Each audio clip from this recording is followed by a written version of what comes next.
Okay, hello everyone. My name is Maxim Denizhenko. I'm blockchain security team lead in Kaspersky.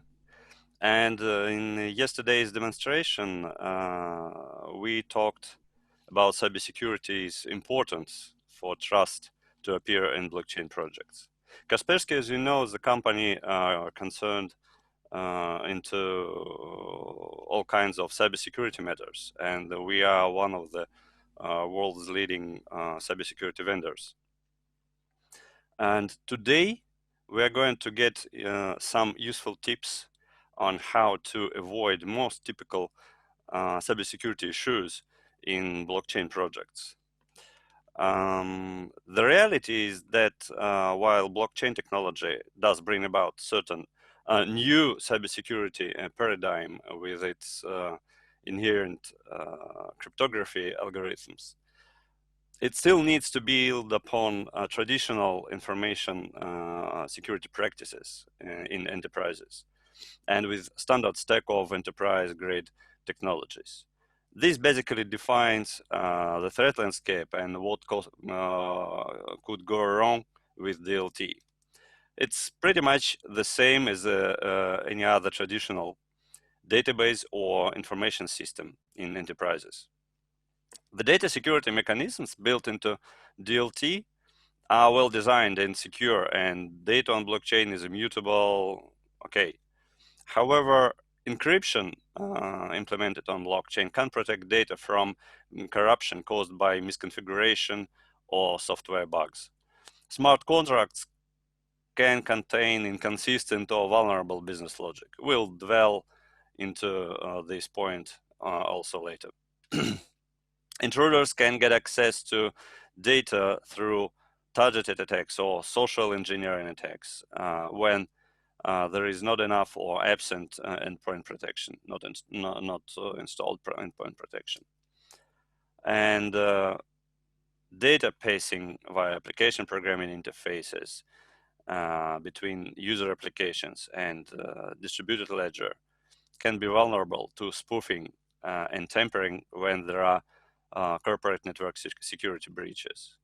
So this all basically defines the threat landscape that can be represented as the following three-layer model. First, it's infrastructure. It's where your servers and databases run. Typically, enterprise blockchain platforms rely on use of standard enterprise-grade technologies. I mean, containers, databases, message brokers, operating systems that running on top. Everything is running on top of them to provide interoperability between the components. And each of the components have their own vulnerabilities. Next is the business logic layer. It's where smart contracts and consensus mechanism run. Both of them are written by people who make mistakes, as always. And also there are blockchain-related specifics that developers must be aware of when creating smart contracts. It's not another desktop application. Also, blockchain is a living thing, and consensus mechanism can be reviewed from time to time. It often requires escalated privileges, which, when used incorrectly, may introduce vulnerabilities to the system. And finally, the application layer, it's represented by end user applications interacting with blockchain via APIs.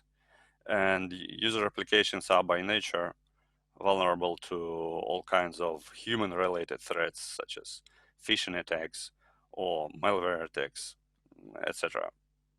For each layer, there are ways how to mitigate the threats, respective ways. For example, for application layer, of course, it's obvious that one must use any kind of endpoint protection, such as antivirus software. It is advisable also to think on performing application security assessment to get estimation of an application's cybersecurity layer and resilience to potential attacks. And do it with some generic methodology focusing on OWASP 10 top threads, for example. For business logic layer, one must make sure that his smart contracts behave deterministically, yes, consistently. It means that smart contracts must be executed exactly the same way on all nodes and provide unanimous result. Otherwise, a transaction created by an inconsistent smart contract would not reach consensus, and since its results will differ between different nodes. The issue may be introduced, for example, by creating a smart contract depending on timestamping. That's a common mistake that we see in our projects, in our experience. Due to unsynchronized times between nodes, or simply due to delays in execution of smart contracts, timestamps will be different. And if a smart contract relies on timestamping, it provides different results. And consensus mechanism would prevent it from getting to the blockchain, to the main, to the state. Also, one needs to check that smart contracts compiler doesn't have known or at least critical vulnerabilities. For example, there are known issues leading to denial of service issue with smart contracts execution. In the third layer for IT infrastructure, one needs to protect the nodes. Make sure that containers hosts is configured properly, that firewalls are up and running, and vulnerability scanners running also on production environment. And apply a penetration test. It's important to assess the level of cybersecurity from both external and internal network perimeters. It could be tricky, maybe tricky in terms of execution, this part, since in most cases, enterprise blockchains run across several entities, several companies, and you will need to negotiate with your partners on some common policies, just the way you negotiate contracts, for example. Okay, if you are decided to integrate blockchain in your business process, first you need to implement it and deploy on stage environment, and then deal with cybersecurity issues. Actually, Kaspersky provides all products and services necessary for cybersecurity in enterprise blockchain environments. We apply application security assessment for both applications and API for our customers. We can do smart contract audit, revealing not just vulnerabilities that I mentioned before, but also specific issues such as determinants issues or undeclared features, backdoors. And we can also perform penetration testing for your infrastructure from internal or external perimeters, whatever. Customers can arrange an SSH channel for us to run the penetration testing from internally.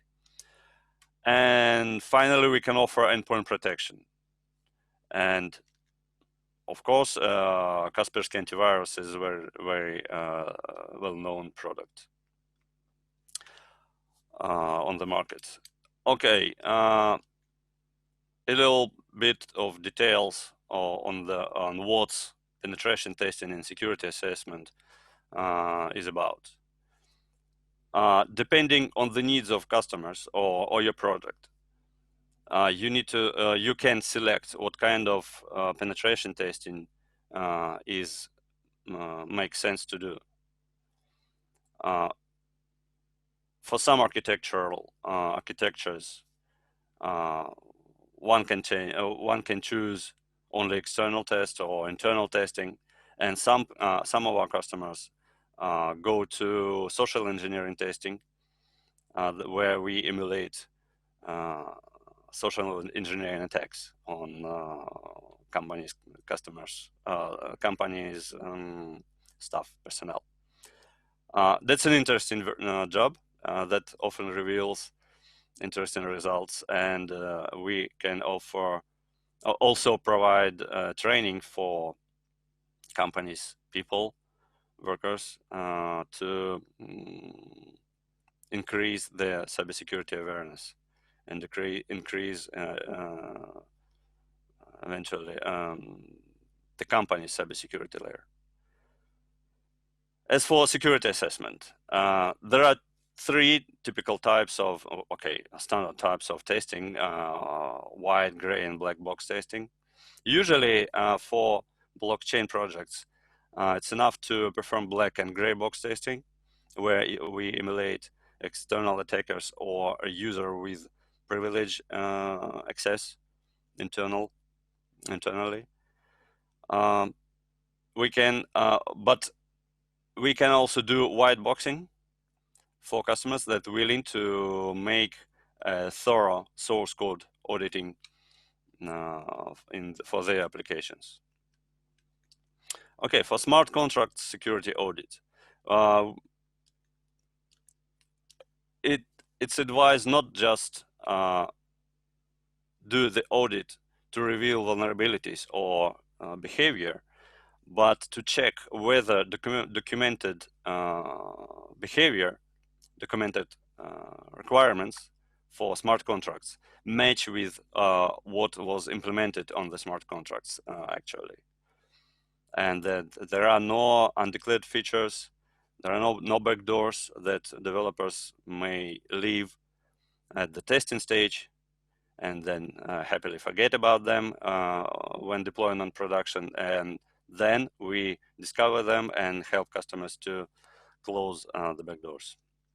And this way also your customer or your company's management can be confident that blockchain implements exactly what's expected from it. As for protection for IT infrastructure, there is such a product as Kaspersky Enterprise Security for servers, Linux and Windows. It covers actually the entire infrastructure of distributed infrastructure of blockchain being deployed on host side. We have comprised these services and products into a solution called blockchain security. It is designed specifically for distributed infrastructures and provides protection against all kinds of cyber threats.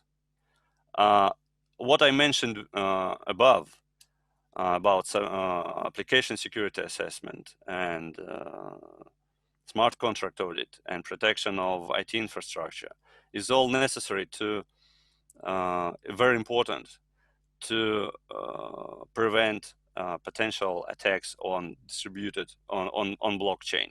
Blockchain has a, on the one hand, has a great potential for businesses to deploy it, to benefit from it. But studies show that most of companies are very cautious deploying it because they're concerned about privacy, about protection of their data. The very thing that blockchain is supposed to be to deliver. So code errors or design flaws may happen at the development stage and lead to siphoning of confidential data. We see it every other day on the example from data breaches of crypto exchanges or wallets, crypto wallets. And in order to raise trust necessary to go into this technology for enterprises to go, DLT has to operate in a secure IT environment. And I hope this demonstration has given you some idea how to establish it in your enterprise, in your blockchain projects. If you have any questions on details regarding your project, you know whom to ask. This is briefly it from my side, and back to you, Roberto.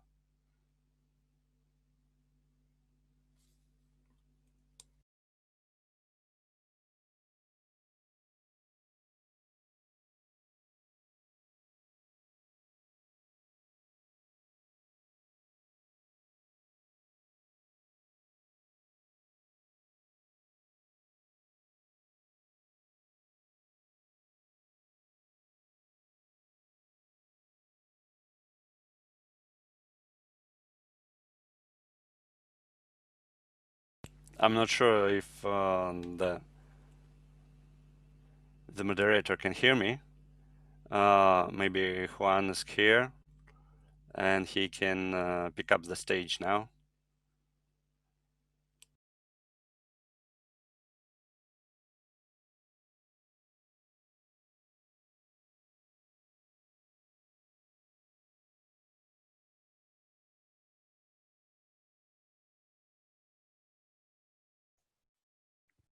Hey,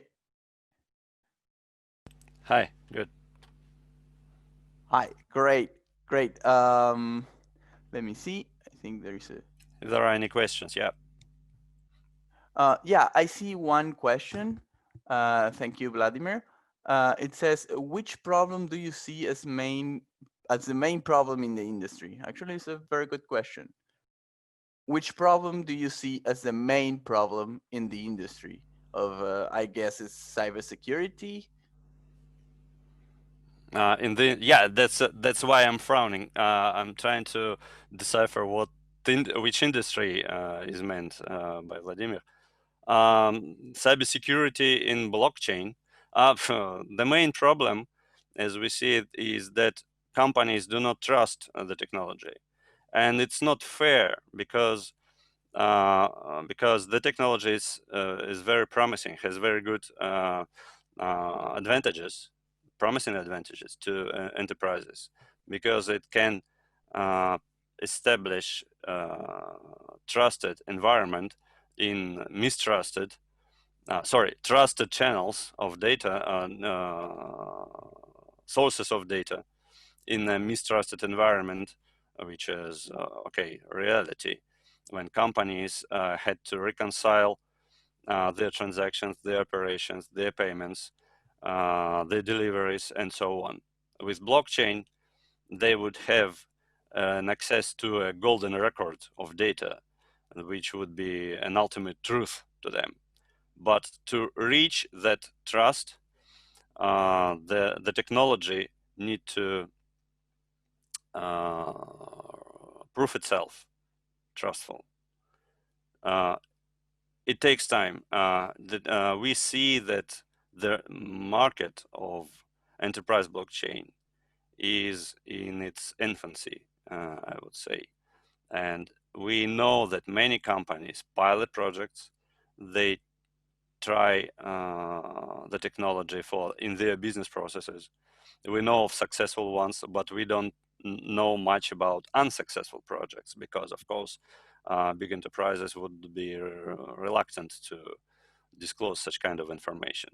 And therefore, we believe that uh, raising uh, raising positive attitude, trust in customers' eyes to blockchain, it's our task to push the technology further on the market to help companies benefit from it. Excellent. Great. And there is one more question.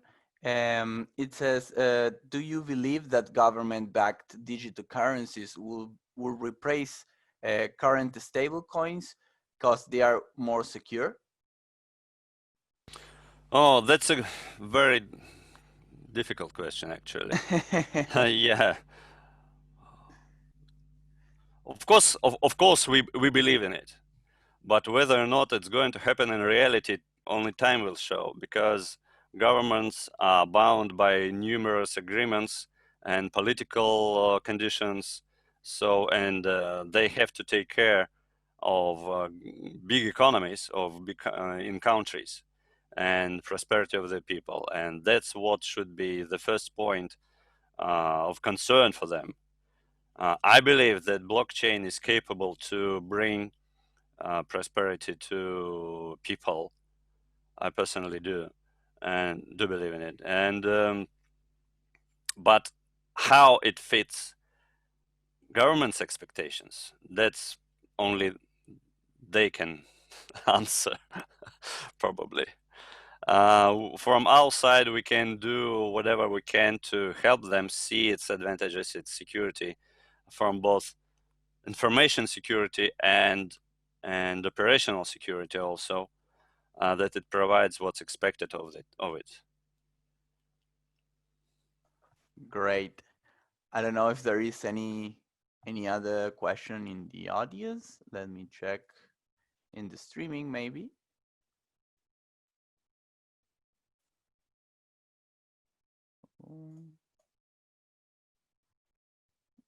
Just a second. Nope. There looks like there's no further questions.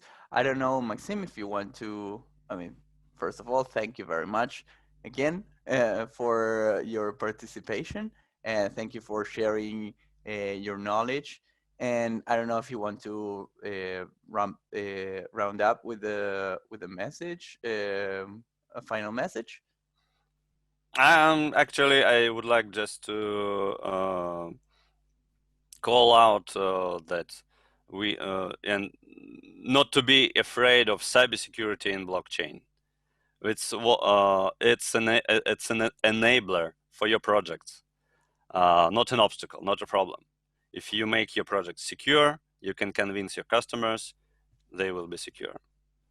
And Excellent. any questions, and please contact me at the email on the screen or on LinkedIn, whatever.